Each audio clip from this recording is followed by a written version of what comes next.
చాలు, నాకు అంత గూడు ఉంటే చాలు అని, బట్టలు ఉంటే చాలు అనే లక్షణం మనకు ఉండేది ఆ రోజులు. మనం ఎప్పుడు లగ్జూరియస్ లైఫ్ గురించి ఆలోచించాల. కానీ తర్వాత కాలంలో వచ్చినటువంటి ఎలక్ట్రానిక్ విప్లవం కారణంగా ప్రతి చేతికి సెల్ ఫోన్లు, ట్యాబ్లు, ల్యాప్టాప్లు, అదేది ఫ్లాట్ టీవీలు, ఫ్లాట్ కంప్యూటర్లు ఇవన్నీ వచ్చేసాక ఇవాళ రోజున ఇదివరకటి రోజుల్లో సినిమా చూడటం అంటే గ్రేట్. మీకు గుర్తుండదు, వీసీఆర్, వీసీపీ అద్దెలకి తీసుకున్నాయి. అట్లాంటి రోజుల్లో మనకు సినిమా చూడటం గ్రేట్. ఇవాళ చేతిలో సెల్ ఫోన్ ఎట్టుకుని హాట్ స్టార్లోనూ అమెజాన్ ప్రైమ్లో నొక్కితే పొద్దునుండి రాత్రి దాకా సినిమాలు చూస్తూనే ఉండొచ్చు. బోర్ కొట్టి చూడట్లేదు ఇప్పుడు మనం.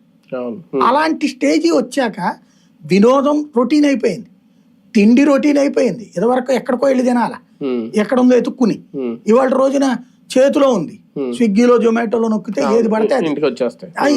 ఇట్లాగా మనం ఓ రకంగా సుఖానికి అలవాటు పడ్డాక ఈ సుఖం టైంలో కష్టం తట్టుకోలేము, చిన్న కష్టం. అదే కదా ఇప్పుడు ఇవాళ మీరు నేను కిలోమీటర్లు నడిచాం, ఇవాళ మన దగ్గర నడవమనండి, కుటుంబాల్లో నడవగలుగుతారా? చాలా కష్టం. మనం ఆ రోజున ఇంట్లో నాన్న నా దగ్గర డబ్బులు కావాలి అంటే లేవురా నాన్న అంటే టూర్కి నేను ఇప్పుడు నా జీవితంలో నా చిన్నప్పటి నుంచి నేను చదివిన ప్రతి స్కూల్లో ఈ సమ్మర్కో సమ్మర్ గా సెలవులకి ఊర్లు తీసుకెళ్తారు, ఏదో ఒక టూర్ తీసుకెళ్లేవాళ్ళు. నా జీవితంలో ఒక్క టూర్కి కూడా పోలా నేను.